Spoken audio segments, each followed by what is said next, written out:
Well, once again, here we are, and hello. So guys, welcome back to my vlog. If you're new, thanks for joining. Check the old ones out, you'll get caught up to speed. Do like and subscribe, do me a favour, help me out, get my reach out there. So yes, as we see, the whole thing has been a nightmare. Towing the boat, engine on, engine off, engine on, engine off.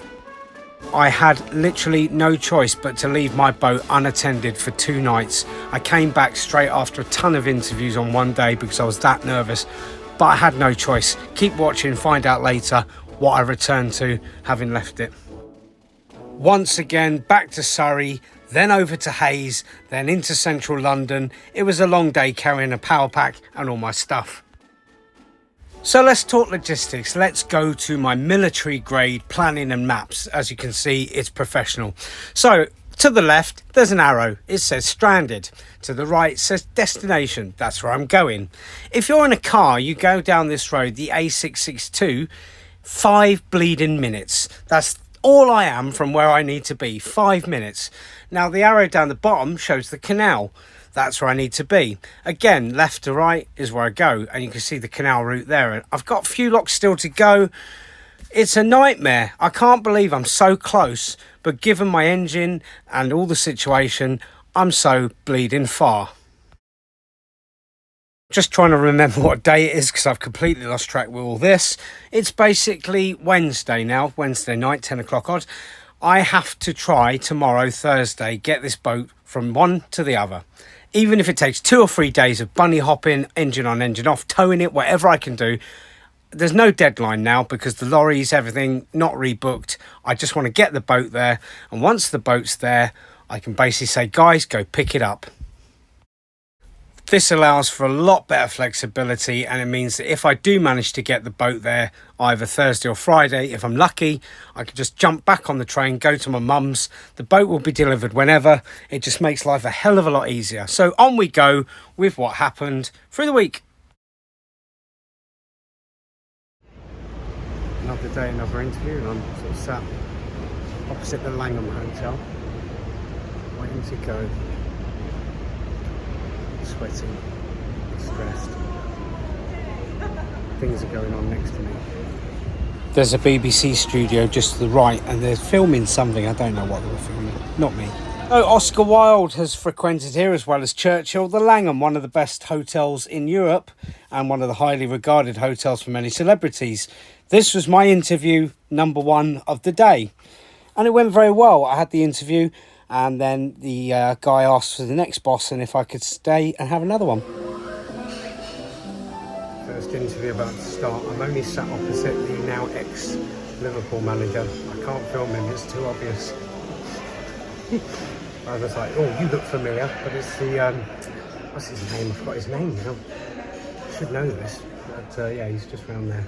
I'll see if I managed to sneak a quick film. It's not the best angle because he's looking down, but tell me it doesn't look like him at least.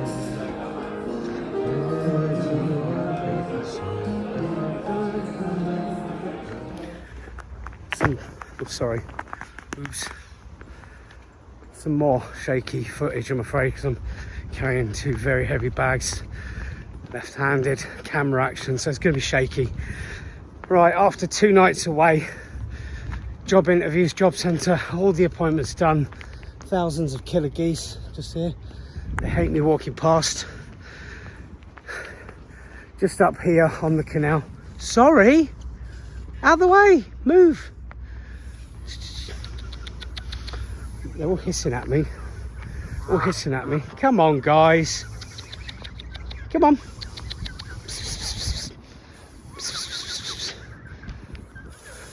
All right. Thank you. Wow, that was intense. I'm just walking now. It's just up here, 5 minutes, and seeing if my boat is still there. I think I can see a narrowboat just up here, so I'm going to ask them if mine's still there and if it's in any kind of a destroyed condition or gone. I'm praying to Jesus for good news because I've been terrified. Like I said in the last video, I had no choice. I had to do it. I had to go. Otherwise, I would have missed the opportunities. So Let me get to the boat, and when I'm settled, I'll go through some bits. It's not as dark as the camera suggests. It's just getting dark. I've made it under the bridge. I've just spoke to the boat. Nice guys, you might see them. No, you might not on the camera. I said, oh, is there a blue boat called Hedgehog still there? They confirmed my boat is still there.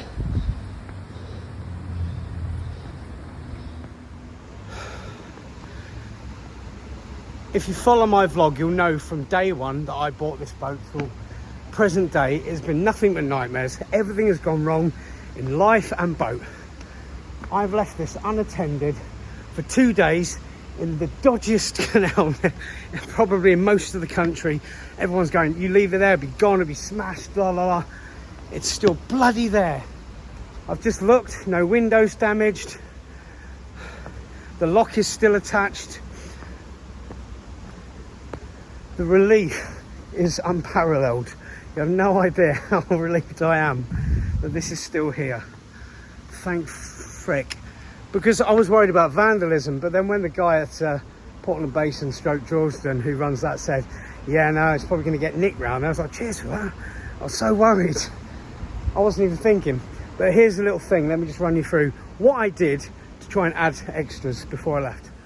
So first of all, you may have noticed in a previous vlog I bought these chargeable lamps. I put that in the window, left it on the low setting for the afternoon, evening. So that would have lasted all the first night and potentially into the next night, to be honest.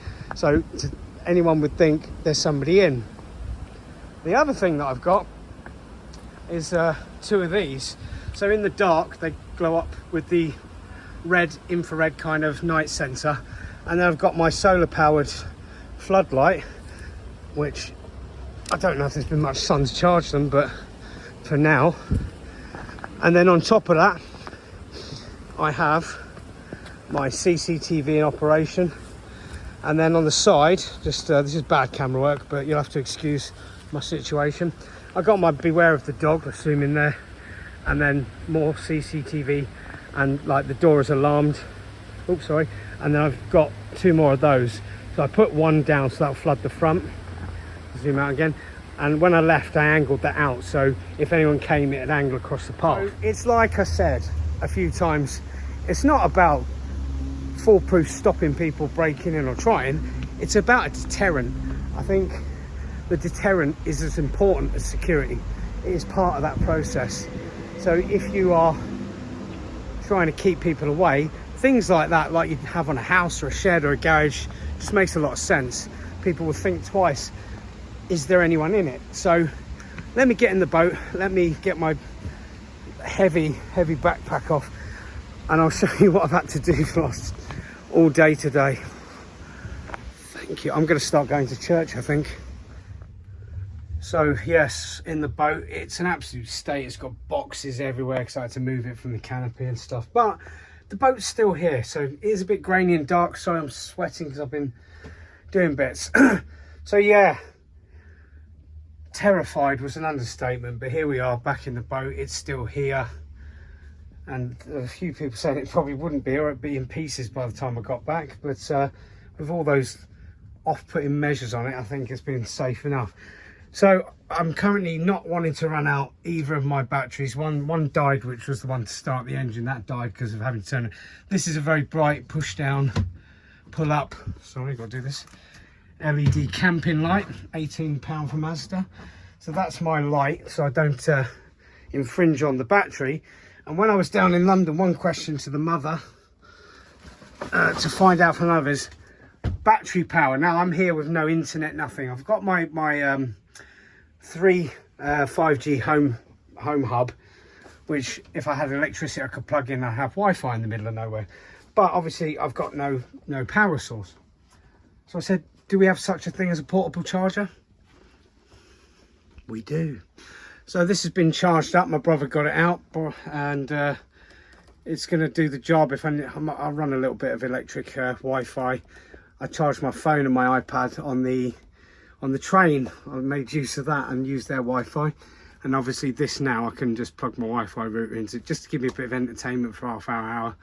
It's 10 o'clock odd, so I won't be going to bed too much later because I've got to go collect a canal key. So my canal locking key wasn't working properly, and I borrowed one, but because we've overran, I had to give it back Monday morning because he needed it Tuesday, or Monday afternoon I gave it back.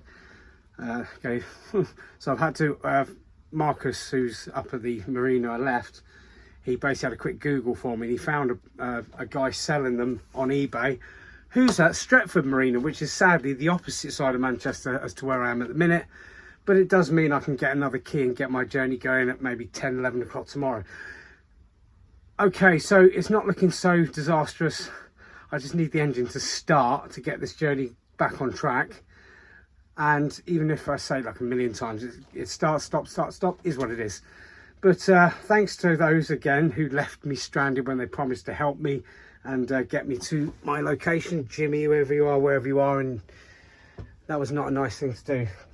Very disappointed in canal boat owning people for them to do that. Not very nice, was it?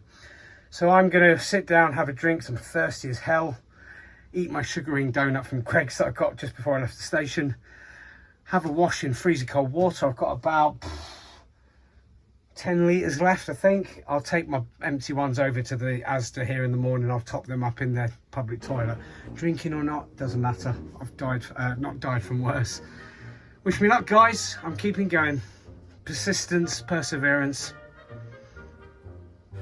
So, to address a little confusion by a couple of people to the first of the Great Escape themed Pete videos, it's in the title, The Great Escape. So obviously the film was related to my travel from Manchester to London.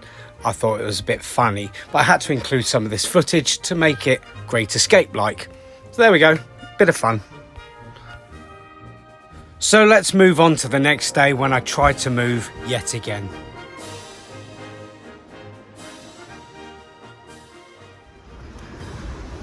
Good morning. You join me as I am now, as you can see, under my favourite graffiti bridge again, and I'm on my way to pick up the key. It's a little bit later than hoped. I'm about an hour out, to be honest.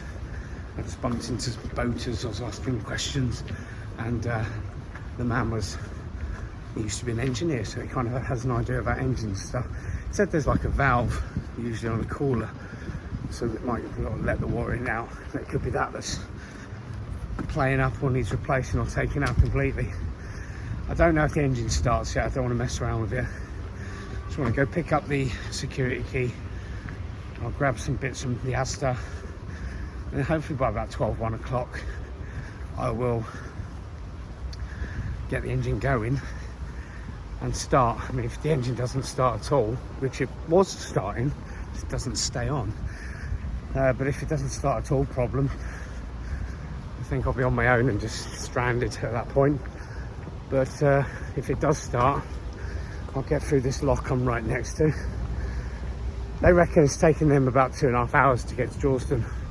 So close. And they're a bit of an older couple, so I can do the locks a lot quicker because I run around them and do them. So if the engine keeps running, it should be good. But as we know, there's no guarantees when it comes to me. Just need that engine to stay running. Got a little tip from the brother. It says leave the water cap off if there is some kind of an air block. I might force it out that way because obviously I don't have the technical knowledge of bleeding systems and things. I've had a few pointers of things to do when it comes to diesel and fuel injectors, but at this point that's not the problem. It's just the engine overheating. So yeah, pretty tired, had a bit of a rough night's sleep. I went to bed by about 12 o'clock, I think, in the end. Kept waking up. Oh, okay. Off to get the key and see if I can get my engine going. I honestly have never seen so many of these together at the same time. There's loads of them.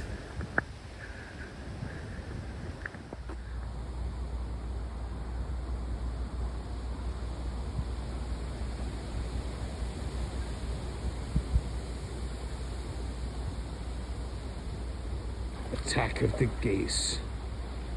I've never seen them do this before because they're usually in little pairs, but this is like an entire group of geese.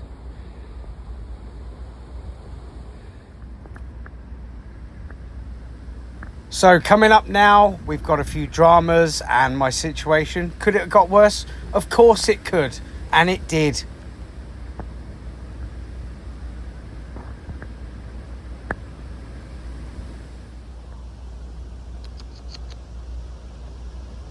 There's a nest over there.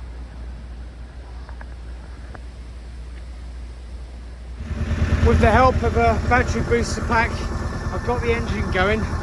So let's attempt this lock and see how far I can get. I'm not hopeful I'm going to get this done in the next even 2, 3, 4, 5 hours. The engine keeps overheating. We've just got to see.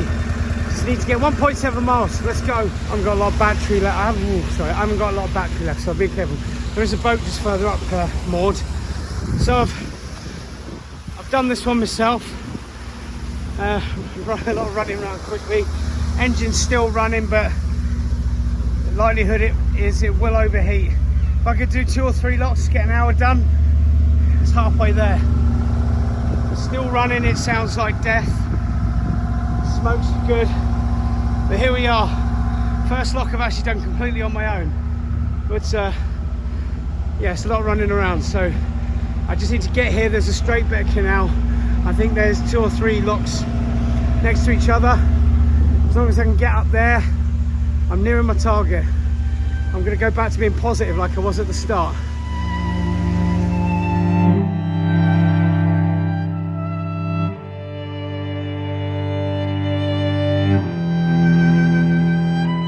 I didn't make it. Here we go. I've been towing it just to get to these bollards and the next lock.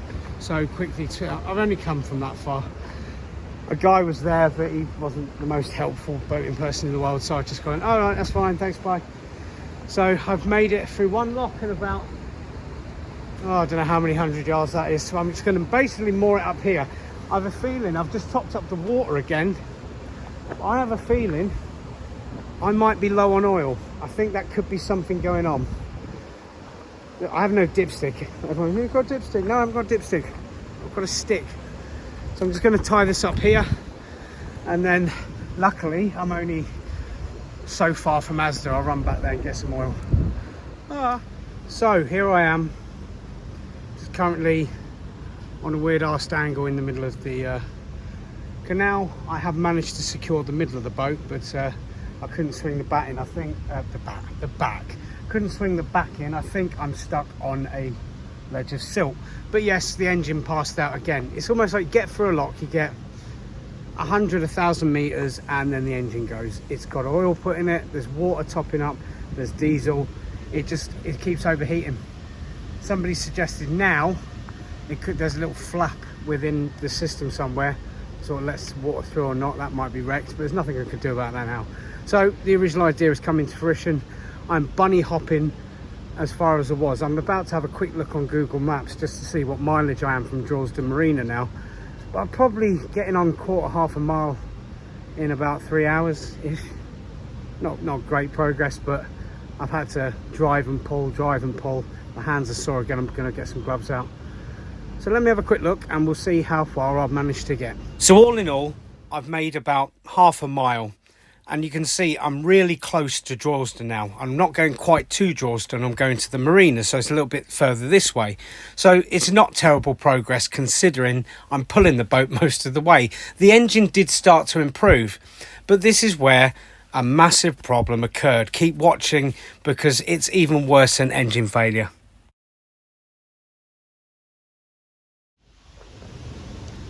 There is 1.5 miles left to Droylesden. I've done sort of 0.4 of a mile, which isn't horrendous considering I've mostly pulled it by hand. See, my fingers are all sort of red and swollen. At least the sun's come out and it's dry, which is nice, but yeah, this is not fun. This is not fun. Put about 1 litre of oil in it because I couldn't read, there's no dipstick, couldn't tell. I thought there's got to be something to do with oil as well. So I'm just sitting out on the canal enjoying the view. I'm just looking down that way, catching some rays, thinking I'll end up having to moor the boat again tonight, sleep here tonight, and then spend the day down there. I've got another I've got a job interview Saturday and one Monday as well. It's these that are a problem, because obviously while it's stuck and I keep going, it's a problem. So I'm going to stop waffling on now and save some battery, because my battery on my phone's down to 20%. Just having a quick sit down, rest, let the engine cool a while. I've just done another Google Maps. The towpath to walk to the marina is an option on it, so I pushed it and it directs on there. If I walked, it would take me 35 minutes. So if I walked along this towpath to Droylesden Marina, it would only take 35 minutes. Oh my God, that's so frustrating to know, but I need to know the distance to see what's going on. So you can imagine it's quite a frustrating situation at the minute, and I'm just going to keep plodding on. There's nothing else I can do.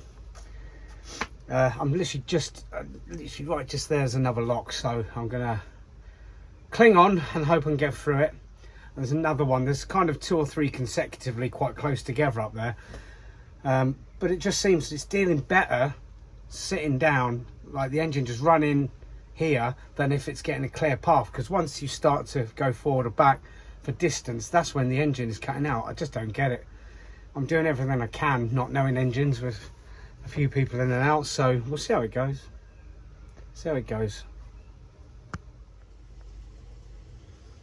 Didn't really get any further forward, so there's a massive silt build up, and I've just phoned CRT because there's a boat turned up behind me, the usual, oh, we're really sorry to hear what's going on, well, good luck. And they all want to just, nobody's helping me at all this journey. What happened to the people who help you? It's not happening. Losing the will to live. So yeah, basically I phoned CRT, went, the water levels are low in that area, and yeah, it does need dredging. I'm stuck on I'm grounded, I'm stuck on a massive silt ledge. I had to steer inwards because my engine had cut, because I needed to be to the side of the bank. A pedestrian pulled my front end in, my back end sticking out of the canal. The other boat couldn't get in the lock, they're struggling to get in.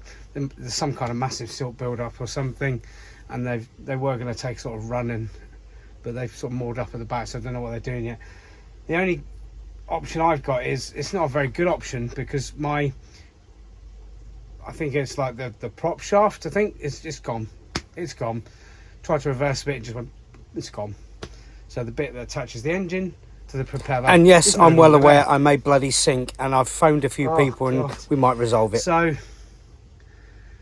CRT said, well, here's this recovery company. Not even a recovery company, they're basically just going to send someone out to do the engine. Well, and if you fix it in 2 hours, the £400 they charge will sign you up for a membership for a year, and the 150 call out. And if they don't fix it, you only lose the 150. Only lose, so you can't fix it, you're still charged 150. Really?